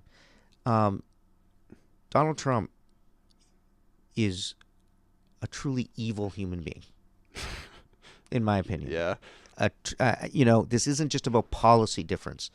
This is a person who is going out of his way to divide this country, to make this country even more racist than it already is, to attack people who are the most vulnerable and underrepresented. This isn't just policy differences that I have with him. I think that he is just a lousy human being. Do you think that that's been heightened by the mass media exposure he has, or do you think it's developed through his campaign and through his presidency? I think he's always been. I mean, you look back at his record. Now we're just seeing it on a bigger scale because he's in the White House. But what he has done has really hurt people. And he's incredibly. And you go back to the honesty piece. The people that support him, his diehard people, he's not helping them either. This isn't a guy that's bringing jobs back to the Rust Belt like he said he was going to do. He makes all his stuff overseas himself, right? He doesn't even bring his own to build his own products here. People he's taken health care away from all those factory workers benefited from the Affordable Care Act because they didn't have insurance before, or people who were working a waitress in a diner somewhere in middle America. He wants to take their insurance. I mean, why these people sort of follow him, even though he is actively working against their interests, I don't get it. But I think I've said enough on that. I'll probably get audited this year. Oh yeah, you getting? No, the feds are showing up to your crib. Yeah, 17 Pleasant Street. Come get me. So question. The one thing I think that Donald Trump has done effectively is, one, he's brought to light the polarity in the U.S., but he has such a big ego that he has made moves that no other president has. And mind you, I'm just playing devil's advocate here. Dude did go to North Korea and meet with Kim Jong-un. Do you think in a president we do need some sort of thrust forward fortitude like that? I'm just trying to play two sides here. I mean, I think it's complicated. I think he went. He did do it. He did get it done. Well, what did he get done? He had a meeting.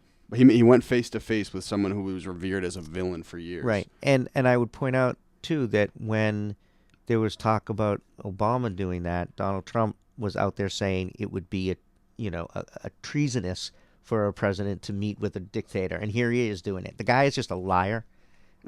He is. You should square up with him. Catch the fade. No comment. I am not advocating any type of violence or anything. That'd be big pay-per-view, though. You know what? We get it back at the ballot box, and that's how we do it. We did that in the midterm elections with the House of Representatives. The map for the Senate elections coming up is very favorable to Democrats. I think we're going to get the Senate back, and then we take the White House back in 2020. But again, it's going to mean that no matter how much you love your candidate, if you are, a Bernie bro, as they're called, and you love Bernie, if Bernie is not the nominee out of the Democratic Party, you have got to get out and vote for whoever it is, because it is a privilege position for someone to say, oh, I'm just going to stay home and not vote. Because a lot of the people who do that are not the people that are being impacted by this president that we have right now. Well, don't whine if you don't vote about what's going on. Yeah, I mean, I've had some heated conversations with some of my friends who, live out in California, who were like, well, Bernie didn't win, I'm not going to vote. And, again, Hillary won California, so I don't know if their vote would have mattered or not mattered. Hillary also in Massachusetts. And won Massachusetts. But, anybody who didn't in a swing state, any Democrat in a swing state who didn't vote because their candidate didn't win the primary, when last time it was, just 2 people, take a trip down to the border and apologize to all those mothers that are separated from their kids who are now in cages. Because, it's a very... Cages? Well, that's... They're putting kids in cages? They're putting kids in cages. They're separating kids from families, and they're putting them in detention centers, and the detention centers are giant cages. Okay, and they're giant kids. cages. You understand? Okay. Well, I mean, I get it. okay. I get it. You want to split hairs on cages? Go ahead, but I just want to make sure it's not a cage this side. They're being circus. separated. They're being separated from their families. They're being mistreated. And if you were in a swing state and you didn't vote, because you weren't 100% behind Hillary, it's not your kid that's being taken away. And so it is a privilege to vote, and it is something. It is a responsibility. And if you are really upset about the way this country is going, then you get out and do something about it, regardless of who wins the Democratic primary. I feel you. Go vote. Definitely. And when is your election? Coming November. Oh, is it? It's also with the presidential. It's all at the same time. No, we're at the off year. So the president election is in I'm brain 2020. dead. Yeah, so we're 2019. Okay. So listen. First off, I got to make sure we shout out all the Cambridge artists. I got to get everyone hip to these. Okay. Cambridge has a lot of great artists. Yes. There's a young man named Fast Coop. He's from Jefferson Park. Okay. Listen to Fast Coop. Fast Coop. Write it down, Luis. There's a young man who just came up. His name's Conor. Shout out to Conor. He's I think he's from the Central area. But there's an advocate, and I actually have never met Millie's in person. His name is Millie's. Are you familiar? What's a game sport with them? Oh, word, yeah. So Millie's is doing a lot. He raised the conversation. He says it's no longer Boston music, it's mass music. So he's doing a lot. Shout to Millie's. All right, let's get him in. And then there's that would definitely be somebody you could link with. Who am I missing? K Merck. He opened, so I threw a big show at the Middle East this summer. All right. Sold it out. Whoa. Downstairs, not upstairs. Yeah. K Merck opened the show. Who else we got here? Okay. I just want to make sure I get on everything. Okay, first off, my dad said, you're buddies with Marjorie Decker. I am. Shout out to Marjorie Decker. Yeah. We went to high school together. We've known Mind each you, other my a long dad's a time. big union guy. He knows what's going on. Yep, I'm a big union guy, too. Shout out to Susanna Sagat.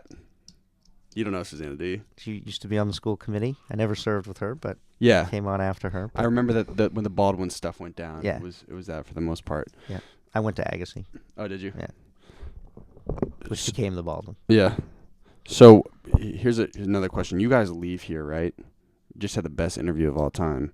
What are you doing, like when you leave here? The rest of my day, I don't know what the rest of the day looks like. Putting up a lot of bullshit. We have I know we're meeting with a couple different. What do I have for today? We're meeting with somebody who, there's a group that's opened not really a restaurant. It's sort of like a cafe, I guess, where they are serving homeless people, and they're hiring homeless people. So we're going to talk with them. We have an event a little bit later with the Chamber of Commerce to talk about business in the city. There's I think there's a transportation committee meeting today. Are you guys together 24/7? Well, no. Not quite, but we spend a lot You do all of the time together. communication stuff. I have a great staff. I sort of, they tell me where to go, and we kind of go through the day. Luis needs a raise. You made a good move, man. Yeah, no. Who would give you a raise? Would you just request it via the state? No, I would give him the raise. Hook it up, man. What are you doing, man? How do you raise your own salary? I don't. Couldn't you pass a bill saying, hey, you have certain leverage Could. with the city manager saying, hey, I'm getting paid X amount of dollars a year. Next year, I want to get a $20,000 raise. I mean, there's, the legislature just did pay raises for the state legislature, just voted pay raises for themselves. We have something that the council did years ago, long before my time, where we get an automatic raise based on inflation, cost of living raise every year, so that we don't. I mean, nobody wants to vote to give themselves more money. Well, I was gonna say, it's not a very popular thing to do. It's fire though. You know, If you have the power to do it, it's fire. well, I mean, I do think it's interesting because a lot of people say, "Oh, you're a public servant, you should be doing this for free." But I mean, I got bills to pay too, and if you do it for free or you don't pay your public officials a lot of money, who do you get to run for office? You get rich people who don't need the money to support their family, and that's not a very representative group of people. I mean, I need this salary to pay bills. I also think that people probably they think that the mayor is in a position much like the president, where the president everything's kind of paid for already based on their day to day. Yeah, it's not. Yeah, the mayor. The perk I get, from the city is I get a car for the 2 years. So I don't pay the to lease it. RAV4? That RAV4. So And I got a very modest car. I didn't get anything. So, my son was like, "Get a Tesla." I was like, "No, dude, I'm not getting a Tesla." That would fire. I'm not You've sure been the swaggest mayor ever. I don't think the taxpayers would appreciate my getting a Tesla. I got a nice RAV4, Mayor, you got to put a hubcap on that thing though. Oh, I got a flat, so it's got the little donut on it right now. But hopefully they're going to fix it today. But this is there has to be a balance between you don't want elected officials getting paid so much that it's costing taxpayers a lot of money. But on the other hand, you got to get paid something because it's a lot of work. And we have some elected officials in Cambridge that have two jobs, and they have to have two jobs because they need to earn money to support their family. But voting to give yourself a raise is never something that an elected official wants to do. If I was mayor, I'd probably give myself a fat salary. Yeah. Keep it above. Well, now that you've said that publicly, you probably will never have the opportunity to be mayor. So, well, I'm gonna keep it a buck with you. One thing you don't know about me, Mayor, is I'm a marketing guru. All right. And so we could run an effective campaign. I won't face you, but whoever the ops are right now, we'll take them on. All right. Who's the youngest person? I'm not currently a resident of Cambridge, but okay. I spend some time with my father. All right. You get nervous? Not really.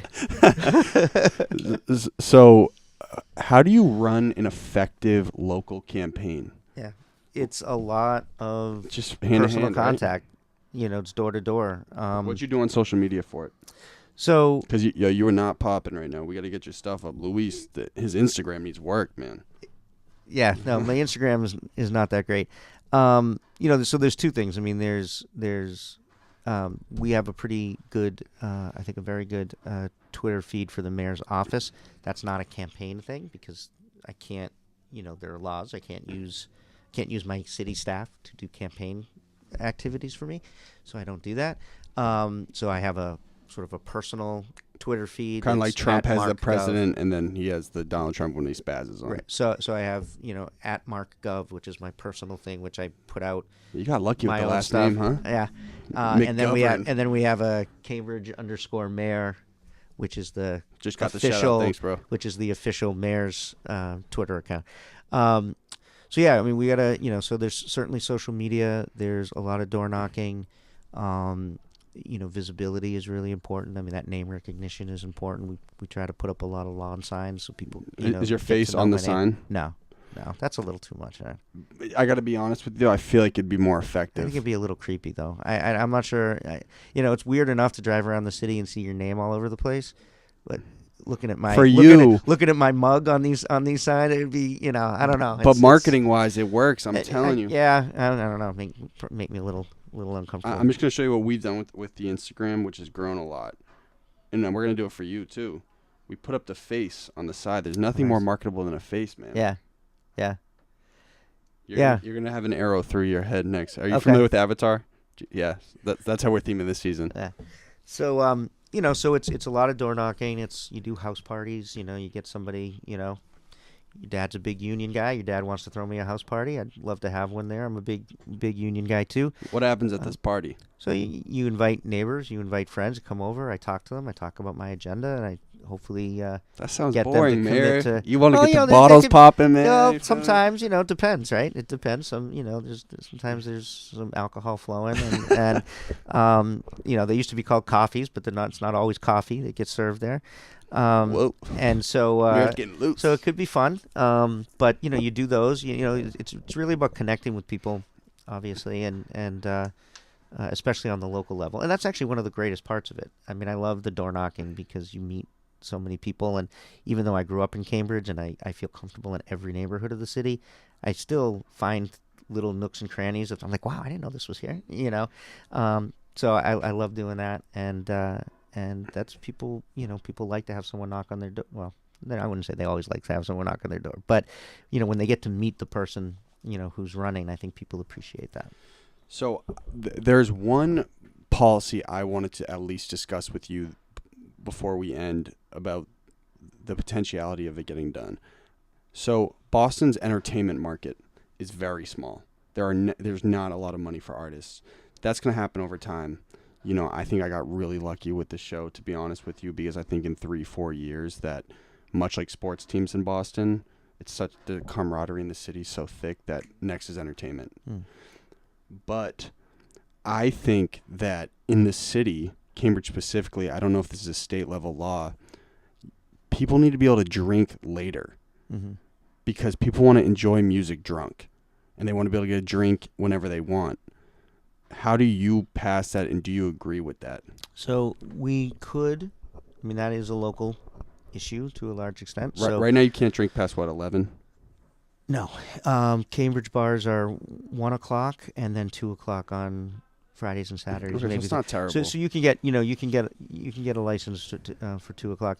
Again, like anything else, it's a big city, right? And so there had been talk about extending liquor licenses, a restaurant being open till 3 or past 3. Depending on where you live, there are people who like that idea and people who don't like that idea. Well, couldn't you just keep Harvard Square and Central Square open later? You could. That might put it.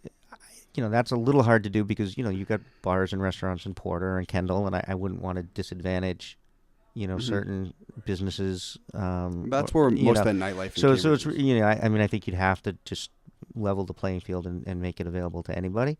But yeah, it's popped up as conversations every once in a while. It hasn't.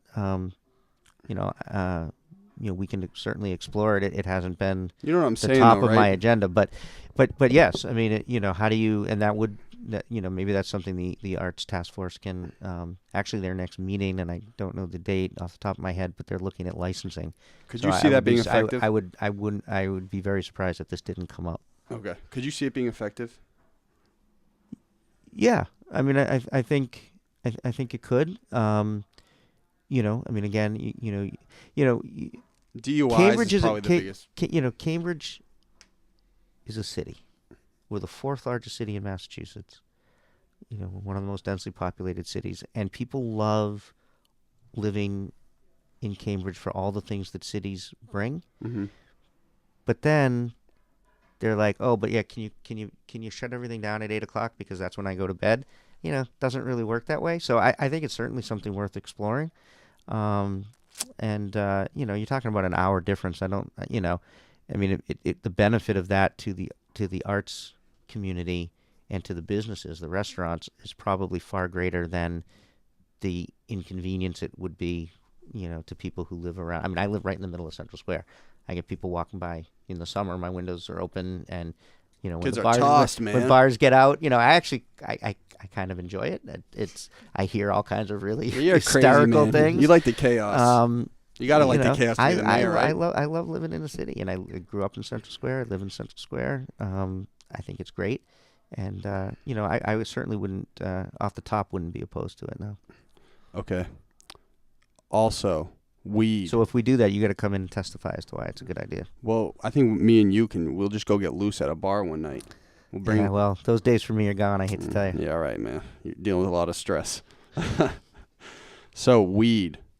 Another big issue. Yes. They want to start a dispensary. Yes. Right next to the Star Market in Mount Auburn. Yes. Do we like that? Do we not like that? We do. Yes. I have been very out in front of medical marijuana when it came out, and also recreational. I wrote the zoning for medical marijuana dispensaries that was adopted in Cambridge, and have been working with counselors on the recreational or the adult use as well. Cambridge will officially, we passed an ordinance that would allow recreational dispensaries to start to open, or at least petition to open, and that goes into effect on 4/20. That was my doing. Oh, was it? That was my doing. You're sick. That's They were hilarious. like, well, we should get this ordinance up and running sometime in April, and I said, well, there's no better date than 4/20. So recreational adult use shops can start petitioning to open in Cambridge on April 20th. It's gonna be huge, man. Everyone Yeah. smokes, you know. And it's I mean, that ship has sailed a long time ago. Do you smoke? Quick question, honestly. That ship has sailed a long time ago. Wow. Again, It's legal, man. it is legal, and those days for me. Trust me, when you turn 50, you can't do what you used to do. You'd be surprised. I know some so- adults still hitting the peyote, man. Yeah, well, I don't know, man. I don't bounce back the way I used to. So, but I'm not gonna deny my past either. Hey, you so- getting lit? So You went to UMass, man. it's so I've been out in front of that. It's going to bring a lot of revenue to the city. We're looking at right now that the city council has asked the city manager to invest $20 million a year in affordable housing specifically,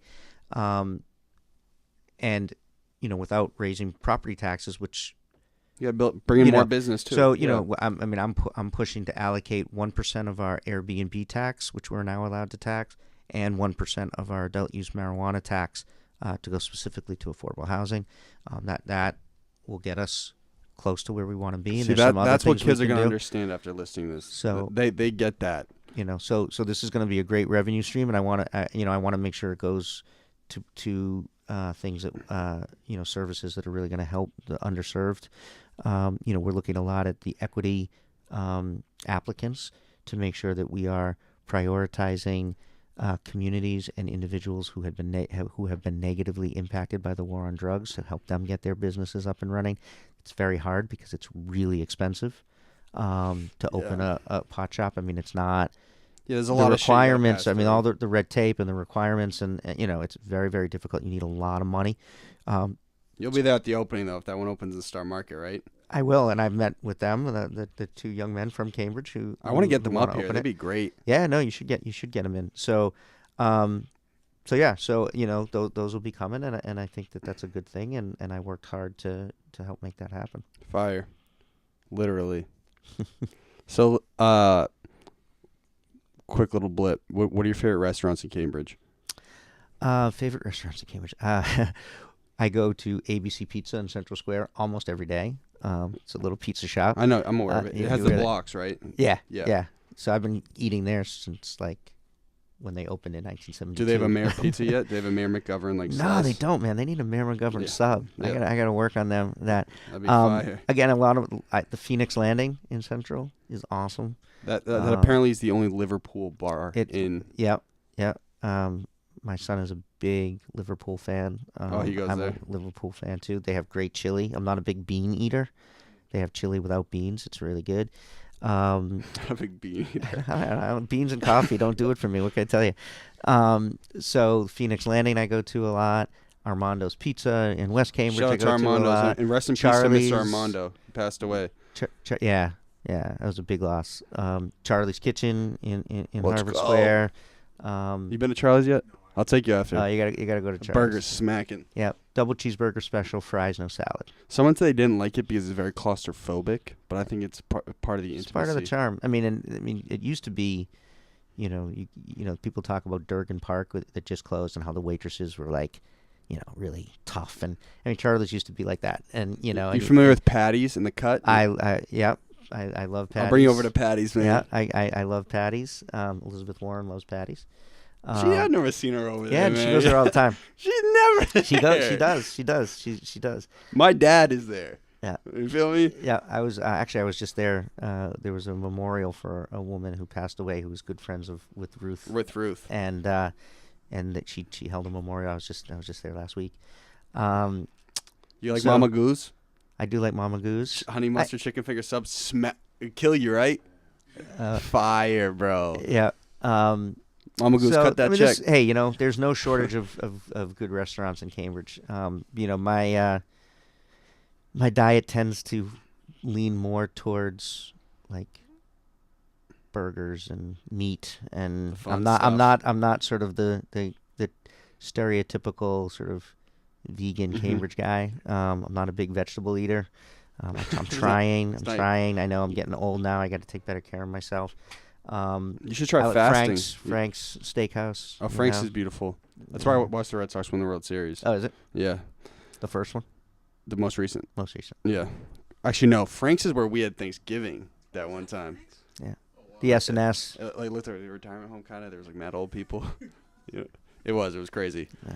I had that. You guys got any questions? Any questions for the show? So this is currently the largest podcast in Boston. Congratulations. Thanks, man. It's pretty. I'm proud of you. I hope my dad's proud of me. He is proud of you. He is proud of you. I don't Dad, wanna- be proud of him.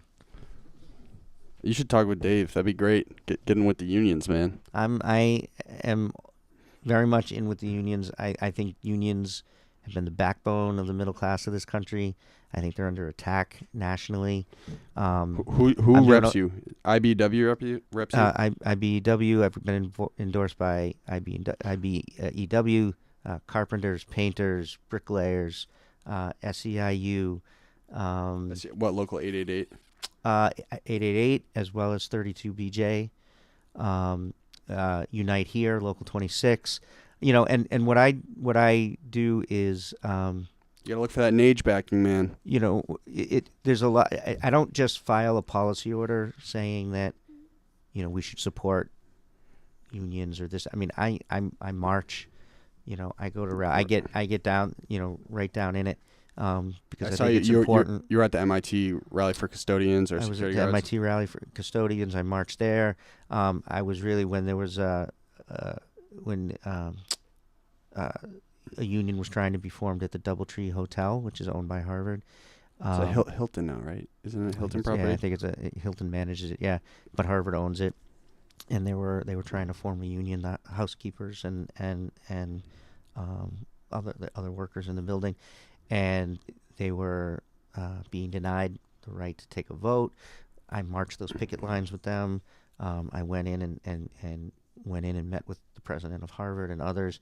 We ended up being successful. They were able to take a vote. They formed a union. They have now better wages and better health care. Great. So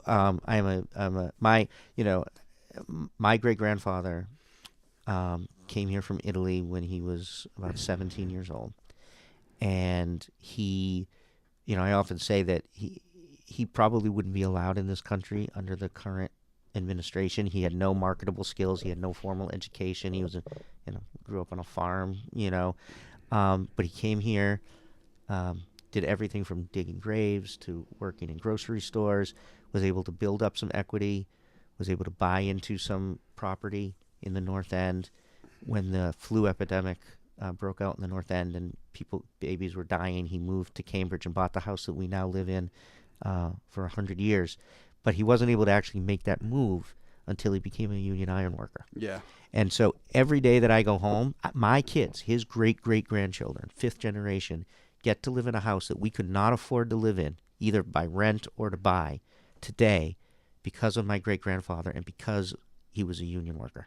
So I am indebted to unions, and it's not just how they benefit the person who's in the union today, but it's about their kids, their grandkids, their great-grandkids, and their great-great-grandchildren. And unions are incredibly important. So your dad and I probably know each other. You haven't shared his name with me yet, but we probably My have father's crossed name paths. is David Holway. Oh, then I believe we have crossed paths. Great. yes. Let's hope you guys are buddies. Yeah. So, also, shout out to Charlie Facey. He's going to lose it when I say that. You know Charlie Facey? I don't know if I know Charlie. He said you guys grew up together. Charles Facey.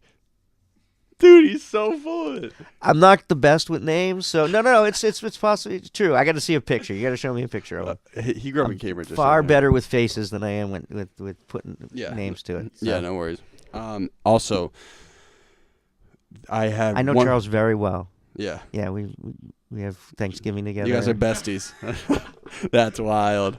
Charlie, I'll see you soon, brother. That's one of those political spins Yeah. that we were Oh, talking I'm the about. master at earlier. it. I've been doing it up here forever. The last thing I want to make sure I note on, a couple people brought up, was Envision Cambridge. Yes. From my knowledge, it's a community organization that some elected official started up saying, hey, Cambridge is changing so much. Let's get representatives from each section, racially, economically, ethnically, from all over the city. And we'll be like a coalition. Well, sort of. So Cambridge had a lot of plans, quote unquote plans, for different neighborhoods. There was an Alewife plan, there was a Kendall plan, there's a Central Square plan. But those plans weren't always tied together. Mm-hmm.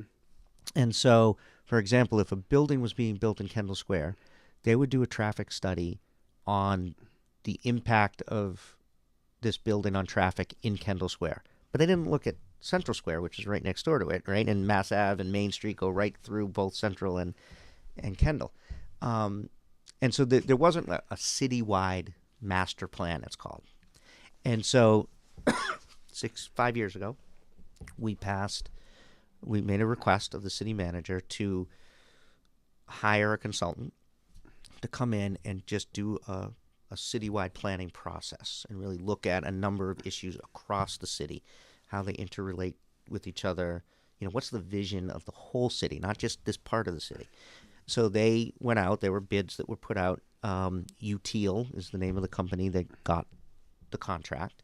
And they have engaged in a 3-year process that has spoken to, I think there were well over 3,000 Cambridge residents. They've had, hundreds of community meetings. They broke up into different areas to say, okay, so you're going to look at environmental impacts, you're going to look at housing, you're going to look at the urban form, you're going to look at transportation, et cetera. And there were community groups that were created to sort of look at those issues and to make recommendations. So that process has concluded, and we now have how do you pick someone accurately, though? So now we have a report that has over 140 different recommendations in it. And now we have to kind of sift through those and decide, they're sort of broken up into short-term, middle, long-term goals. So now we have to sort of sort through those and say, okay, is this a recommendation that we like and we can just go ahead with it? Is this one we kind of like but we need to tweak it? Is this one that we think is just totally crazy and we're not going to do it at all? So now we're going to start that's going to be a multi-year process because it's a lot of recommendations. You have to have a lot of meetings on each one of them. You have to get community input on each one of them. So it's, we have finished one phase in that UTIL has finished their report, but there's a whole other phase that's coming that's going to take a while to go through as well. So answer. Yeah. Shout out to Rebecca Richardson. She lives kind of near Central too. Other than that, man, you answered all my questions. Well, thanks for having me. Wait, that's not how we end the show. Come back anytime. Oh God, you didn't tell me this. I don't know. So to get your name on this table, okay, you have to say, hi, I'm your name. I'd give yourself the designation of mayor. Okay. And this is my golden hour. Directly after, no break, you say, hi, your name, mayor blank. And that was my golden hour. Because in the post-production process, that first statement's going to go at the front of the video. The second statement is going to conclude the video. Hi, I'm Mayor Marc McGovern from Cambridge, and this is my golden hour. And then, hi, I'm Mayor Marc McGovern from Cambridge. This was my golden hour. I can't tell you, man. Told you I was only going to tell you once. You didn't tell me you were only going to tell me once. Well, it's given. I got to do that right into the camera. There. Tell him the mayor was here, man. Hey, everybody. I'm Mayor Marc McGovern from Cambridge, and this was my golden hour. You got my vote, Mayor. Thank you very much. You got to move back to Cambridge. And hi, I'm Mayor Marc McGovern, and this is my golden hour, and I thank you so much for bringing me here. Mayor, you blew it. I blew it? That was. You said this is twice, man. I said this is twice? All right, well, that's what you got editors for. Right. Hi, I'm Mayor Marc McGovern, and this was my golden hour. Hi, I'm Mayor Marc McGovern, and this is my golden hour. Luis, give me the rundown here. This is and that was. That was. Well, one more time, Mayor. It's all right. Right. To be honest, everyone messes it up. It's hilarious. Hi, I'm Mayor Marc McGovern from Cambridge, and this was my golden hour. No, this is, and then Why- that was. Well, what does it matter which way I do it? You said this was. It is Yeah. this is, and that was. And that was. This and that. Okay. Hi, I'm Mayor Marc McGovern from Cambridge, and this is my golden hour. And hi, I'm Mayor Marc McGovern from Cambridge, and that was my golden hour. Re-elect the mayor. There you go.